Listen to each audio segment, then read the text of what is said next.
आज हम पढ़ेंगे biodegradable waste and non biodegradable waste के बारे में। आपने देखा होगा कि हर रोज़ हमारे घर में कई तरह का वेस्ट निकलता है, चाहे वो खाने पीने की चीज़ें हो या फिर प्लास्टिक आइटम्स हो, पेपर्स हो, मेटल वेस्ट हो या पेड़ पौधों का वेस्ट हो या फिर एनिमल वेस्ट हो। तो इन सभी चीज़ों को हम दो कैटेगरी में डिवाइड करते हैं। पहला है बायोडिग्रेडेबल, दूसरा है नॉन बायोडिग्रेडेबल। बायोडिग्रेडेबल ऐसे सब्सटेंस जो कि नेचुरली किसी बैक्टीरिया या ऑर्गेनिज्म की मदद से आसानी से डिकम्पोज हो जाते हैं, जैसे कि plant waste, animal waste, paper या फिर खाने पीने का सामान। तो ये सारी ही चीज़ें जब हम फेंक देते हैं तो ये धीरे धीरे नेचुरली डिग्रेड होकर मिट्टी में मिल जाती है। तो एक तरह से ये इन्वायरमेंट फ्रेंडली भी होता है।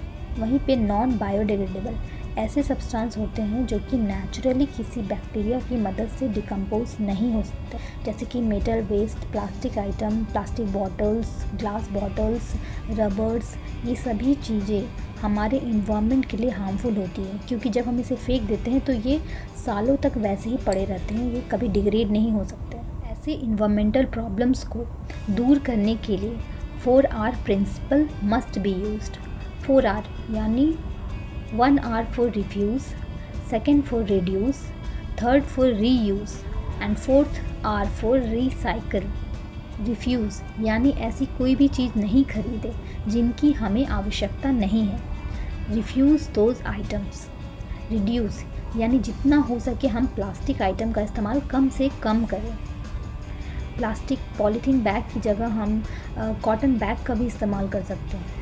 रीयूज़ यानी कोई भी प्लास्टिक आइटम को फेंकने के बजाय हम उन्हें फिर से दोबारा दूसरे तरीके से इस्तेमाल कर सकते हैं, जैसे कि प्लास्टिक बॉटल में हम पौधे लगा सकते हैं। रिसाइकल यानी जितने भी अलग अलग तरह के वेस्ट होते हैं उन्हें हम फैक्ट्रीज़ में ले जाके रिसाइकल करके उनसे हम फिर से एक नया मटेरियल बना सकते हैं। इस तरीके से हम अपने इन्वायरमेंट को क्लीन और मेंटेन रख सकते हैं।